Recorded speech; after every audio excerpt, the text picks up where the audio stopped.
Bon, salut, on se retrouve ici avec GD devant vous et Eddy, et c'est moi, pour un nouveau tutoriel, comment faire des tirs du poignet avec les étapes et les astuces comme d'habitude. Bon, je donne la parole à GD. Ok, fait que là, on va se pratiquer à faire des bons tirs du poignet.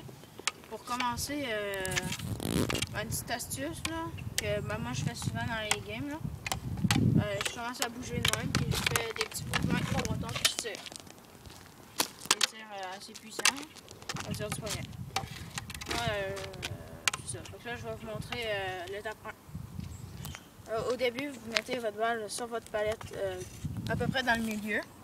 Puis vous mettez votre bâton à un angle qui est quand même assez haut. 45 degrés. 45 degrés, c'est ça. Du sol, ouais. Ça, vous mettez de même. Vous la glissez de même. Vous faites un mouvement que votre bâton est comme ça. Soit à droite devant vous. Ouais. Un exemple. Et dans le corner. Quel beau tir. Ça, c'était pour les tirs pas mal assez hauts. Pour les tirs du poignet quand même assez bas, faites pas mal la même affaire. Donc, vous visez en bas dans les coins. Puis, votre bâton, il lève pas de même. Il va lever de même. Peux-tu refaire l'exemple, s'il vous plaît? Oui. Mais, les deux. Puis aussi, faites un mouvement avec votre poignet, là. Comme ça. C'est un bon petit mouvement, là. Et voilà. Je vais vous faire un exemple des deux. Premier exemple, tir du poignet. Alors, GD va vous faire un exemple des deux. Un tir du poignet assez haut. Comme je vous ai montré avec la balle dans le milieu.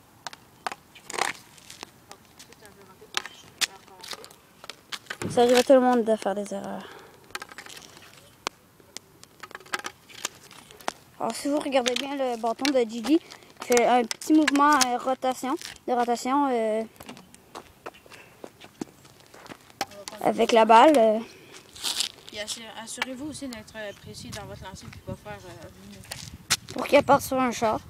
Ouais. On connaît ça, hein? Ouais. Mettez pas votre bâton en diagonale de même parce que sinon ça va. Mais faites juste vous rappeler que la fin de votre mouvement du bout de votre palette, c'est lui qui décide où est-ce que votre balle va aller. Fait que si vous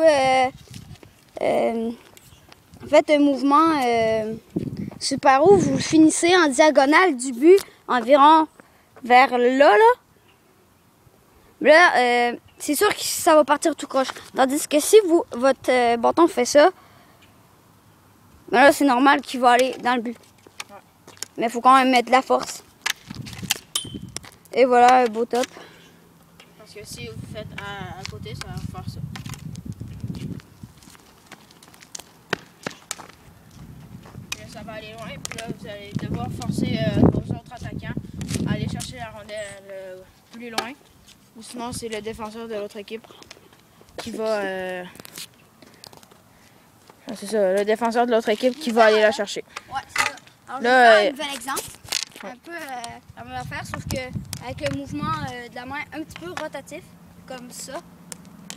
Moi, je fais souvent ça parce que ça lève haut, mais un petit peu moins puissant.